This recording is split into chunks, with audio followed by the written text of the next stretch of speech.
భారీ అగ్ని ప్రమాదంపై ముఖ్యమంత్రి రేవంత్ రెడ్డి విచారణకు ఆదేశించారు.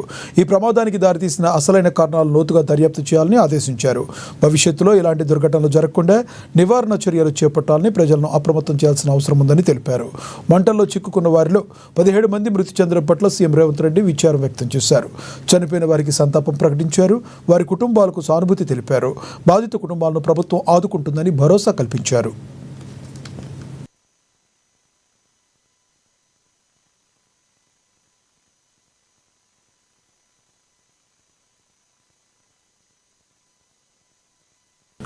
ప్రమాద సమాచారం తెలిసిన వెంటనే స్పందించిన ముఖ్యమంత్రి అగ్నిమాపక శాఖ పోలీసు అధికారులతో ఎప్పటికప్పుడు ఫోన్లో మాట్లాడి సహాయక చర్యలను పర్యవేక్షించారు.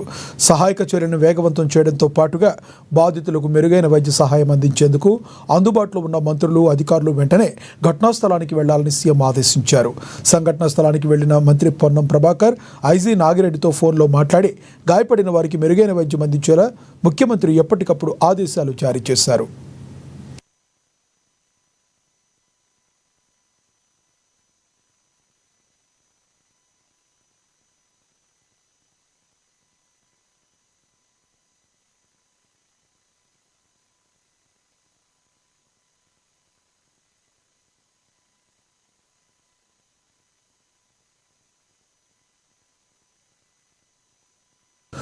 బాధిత కుటుంబీకులతో ముఖ్యమంత్రి నేరుగా ఫోన్లో మాట్లాడారు.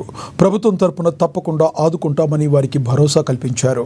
మృతుల కుటుంబాలకు ప్రభుత్వం తరపున 5 లక్షల రూపాయల ఎక్స్గ్రేషియా ప్రకటించారు. ఫైర్ సిబ్బంది సకాలంలో స్పందించడంతో భారీ ప్రాణ నష్టం తప్పిందని, అగ్నిమాపక సిబ్బంది దాదాపు 40 మందిని ప్రాణాపాయ స్థితి నుండి సురక్షితంగా బయటకు తీసుకురాగలిగారని ముఖ్యమంత్రి తెలిపారు. మంటల్లో చిక్కుకున్న వారిని కాపాడేందుకు ఫైర్ టీం తమ శక్తియుక్తులు ప్రదర్శించిందని తెలిపారు.